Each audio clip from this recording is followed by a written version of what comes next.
So the first thing I'm going to jump into, as usual, is the graphics. How does the graphics look in the game? Well, see for yourself. I mean, 4K, it looks amazing. Everything looks sharp and shiny, sometimes a little bit glossy, but overall, I do like the graphics. It made me felt like I was playing as a part of the movie most of the time when I go to the Disney Worlds. Great job on their part with the graphics, and the music I can't really complain about. They've always had a top-notch orchestra groups with this game, including the opening soundtrack. The Disney Worlds themselves looked great, very spacious, and lots of places to look at and explore, mainly to find treasure chests, find collectibles, emblems, photos, and so on. And there were certain worlds in this game that really felt alive, and those worlds would have to be Corona, Twilight Town, and the Pirates of the Caribbean. And the Pirates of the Caribbean was one of my favorite worlds to play on. Some of the worlds are mixed bags for certain people. Could be because some of them you don't know the Disney movie too. Certain worlds did feel out of place and didn't feel as good, or were really dimmed down. For example, the 100 Acres Wood. I was really sad about how they made that world into a little puzzle game that you play to collect ingredients. Twilight Town was really small also, but they did make up for this with the other massive worlds. Now, my least favorite world in this game would have to be Arendelle. And Arendelle is the least favorite world because it felt stiff. It didn't feel as good as the other worlds. Sora and the group did not interact with the characters in that world as much as I was hoping. I was looking forward to teaming up with Elsa and maybe kicking some Heartless butt. Unfortunately, that didn't happen. With the worlds being this big this time around, I was expecting a lot of secret events, maybe more activities to do, super bosses to fight. Even in post-game content, there's only one super boss, a few activities here and there. It was really short, so there wasn't much to do in the worlds yet. Going on to the gameplay, the biggest complaint for me would have to be the difficulty of this game. It is super easy. We're talking the hardest difficulty, Proud Mode. Thought they would learn from the previous mistake, add a critical mode of some sort in there. Proud Mode is so easy that it affected my gameplay. For example, you would worry about accessories, which keys to use during certain situations, maybe to use a little bit of skills, and so I ended up ignoring all that and literally just mash X and triangle, have no problems at all with the bosses. Maybe the last boss. As for the combat itself, it feels alright. It's a little bit floaty, not as tight as Kingdom Hearts 2, but the combat is good. The really big issue with the combat would have to be the balance. And I'm talking about those attractions. Now, if you don't know how the combat works, you press X and then you can use a key move. Some of the keys have two different forms that you can use. The key changes, or you can do team attacks with Goofy, Donald, or the guest characters.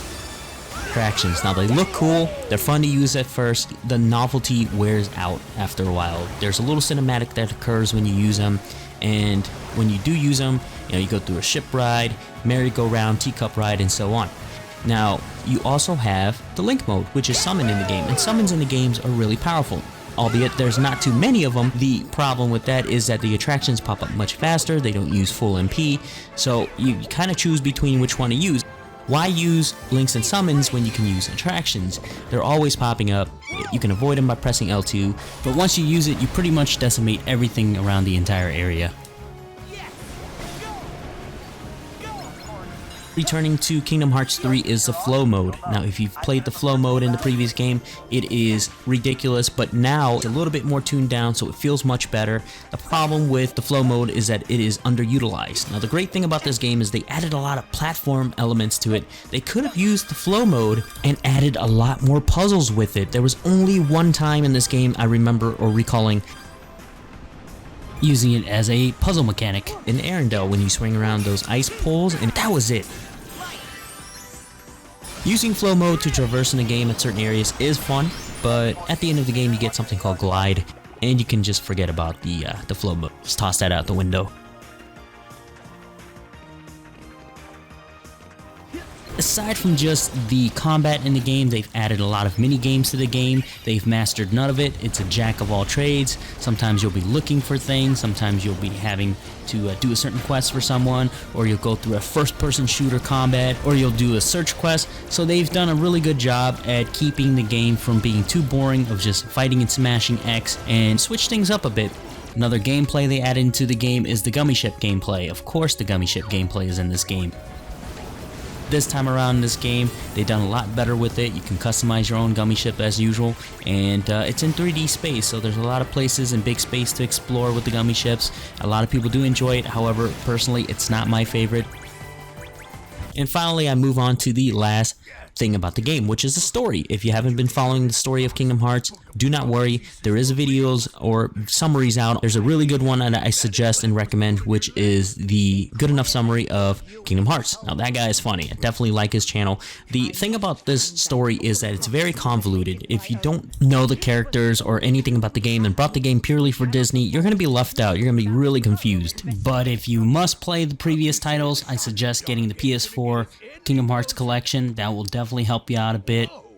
But going back to the story of Kingdom Hearts 3, the real problem with the story is the pacing of the story and how you go through all these Disney worlds, and it didn't really tie to the main plot of the game itself, and there was a lack of Final Fantasy in the game. There was no Final Fantasy in this game at all. So I was hoping to see some Final Fantasy materials. Nothing is here. It's just all Disney. And going through all those worlds, you know, if you're Disney fans, I understand. You love Disney. You got it. But the problem is you get none of the main plot until the end of the game, where they just kind of throw everything at the same time in one jumble mess. So the pacing is pretty bad, and some of the dialogues are poorly written. And because of those flaws, what happens is that it creates unmemorable moments. There wasn't any moments in this game that really popped out at me or were memorable at all due to those reasons.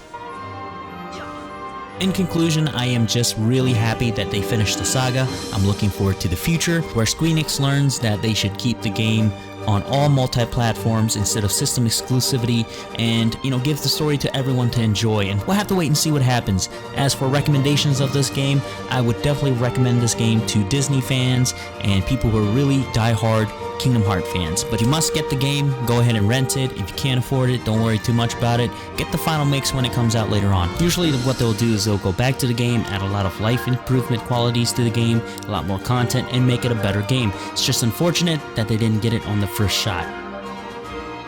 Thank you for watching, guys, and remember to game on.